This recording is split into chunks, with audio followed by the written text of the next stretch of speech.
Mga boss, ang PBA nasa break po ngayon, 2 buwan po. Marami po ang kumukwestiyon sa Magnolia Pambansang Manok Templados sa kanilang kakayahan na pumasok sa susunod na round.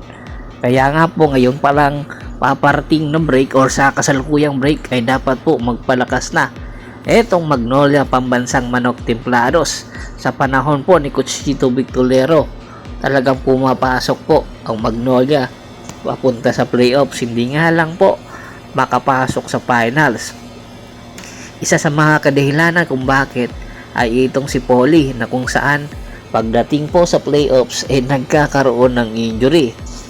Pero ngayon na si El Tenorio na po ay unti-unti na nga pong bumababa ang kanyang minuto at possible po ang magiging destinasyon na itong si Polly ay itong Phoenix Fuel Masters. Isa po sa mga tinitingnan na posible po maging kapalit ng nasabing player na si Polly ay etong si Macho Right. Kung matatandaan po ninyo, etong Magnolia, wala po talaga silang yung masasabi po natin na strictly shooter on consistent outside shooter. Bukod kay Polly, kanya lang po nagkakaproblema po etong Magnolia dahil nga prone injury na itong si Paul.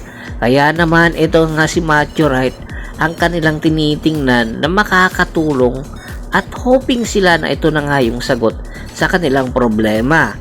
Sa ipinapakita ngayon ni Macho Right sa Jones Cup sa SGA ay hindi po katakataka na malaki po ang maitutulong neto. Hindi pa man po ito 100% ha, kasi nga nagpapakondisyon pa lang siya. Ay makikita po natin na hanggang ngayon ay nandoon pa rin yung kanyang kakayahan, yung kanyang arsenal.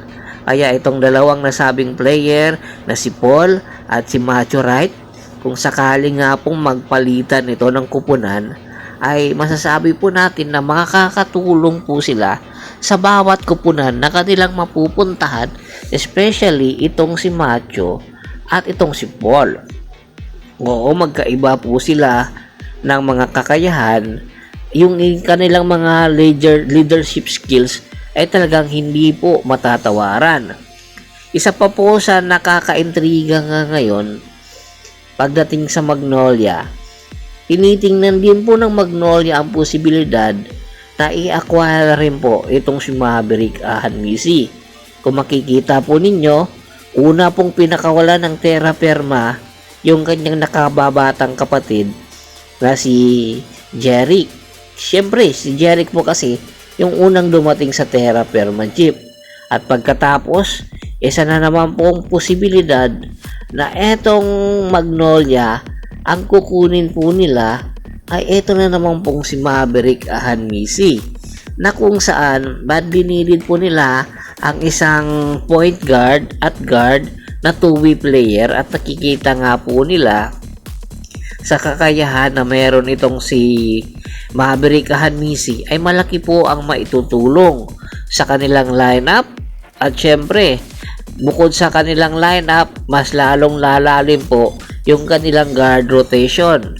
Syempre, makikita po natin na napakarami po ng mga trade asset na kayang ibigay nitong Magnolia papunta po sa Terra Firma Jeep. Unang-una na nga po yung big man na si James Lapot, at po pwede rin po na yung mga bench players ng Magnolia ipamigay po nila na hindi naman po nila nagagamit papunta sa Terra Firma Jeep, kapalit nga po itong si Maverick Hanmisi. Mas lalo pong lalalim ang kanilang rotation, mas lalong lalakas ang rotation din nitong Magnolia. Lipat naman po tayo sa Barangay Ginebra, San Miguel. Nakita po natin yung kakulangan ngayon sa lineup ng barangay, yung big man. At ayon na sa isang ulat ay nagkaka-interes itong Barangay Ginebra, San Miguel dito kay Kate Dato. Itong si Kate Dato ay galing po sa ACL injury. Nalalapit na po ang kanyang pagbabalik. Ayon sa Rain or Shine sa Philippine Cup ay posible na nga po nilang i-activate itong si Kate Dato. Itong si Kate Dato, isa po ito sa mga major impact na big man ngayon ng Rain or Shine. dahil nga sa injury ay talagang bumaba po ang kanyang kalidad. Pero hindi po ibig sabihin nun ay hindi na maibabalik niya. Unti-unti pong ibabalik yung kumpiyansa netong si Keith Dato at malaki po ang tsansa na kung si Tim Cole nga ang sasailalim at hahawak neto ay mai-improve palalo neto ang kanyang mga kakayahan at arsenal. Lalong-lalo na itong si Japit Aguilar ay nagkakaedad na at 1 o 2 taon na lang ay magre-retiro na. Itong si Keith Dato, two-way player. Bukod sa kakayahan niyang na rebound, magdepensa, ay meron po itong di kalibreng outside shooting na walang-wala po ngayon sa mga big man netong Barangay Ginebra San Miguel. At take note ha, hindi lang po si Keith Dato ang pinagkakainteresan nitong barangay, including na rin po si Tyler Tio na iniinteresan din po nitong Barangay Ginebra. Kung mapapansin nyo po, ang barangay, ang kanilang point guard position, minsan po talagang napakataas ng minuto na binibigay ni Tim Cone dito kay RG Abrentos. Tapos sumusunod lang off the bench itong si John Nard Pinto na minsan lang po mabigyan ng pagkakataon. Dapat po kasi hindi talaga sinasagad itong si RG Abrentos, kaya nga gustong kunin niya nitong barangay etong si Tyler Tio na malaki po ang may tutulong. Ang tanong na lang po dito, sino po ang ipamimigay ng Barangay Ginebra San Miguel para makuha yung dalawa pong nasabing player na nabanggit natin? Etong si Keith Dato at Tyler Tio. Magbibigay ba sila ng mabigat na player? Komento na sa baba ng video at pag-usapan po natin yan. Once again, this is Percival Montero at your service.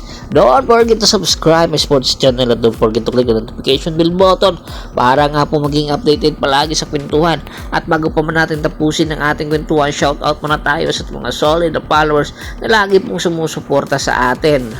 Kay Sir Rene Dineros, Domingo Ubuob, Scott Ranger, Anthony Laquialon at sa Laquialon family, Richard Pabilar, Ryan Lachica, Ricky Lanza ng Ricky Rider TV ng Tansa Cavite. Marami pong salamat sa walang sawa niyang pagsuporta. Pakibisita na rin po ng Facebook fanpage ko na Press PH3, Paul Goso at Postor para po sa mga karagdagan sports balita. Hanggang sa muling kwentuhan, maraming salamat po.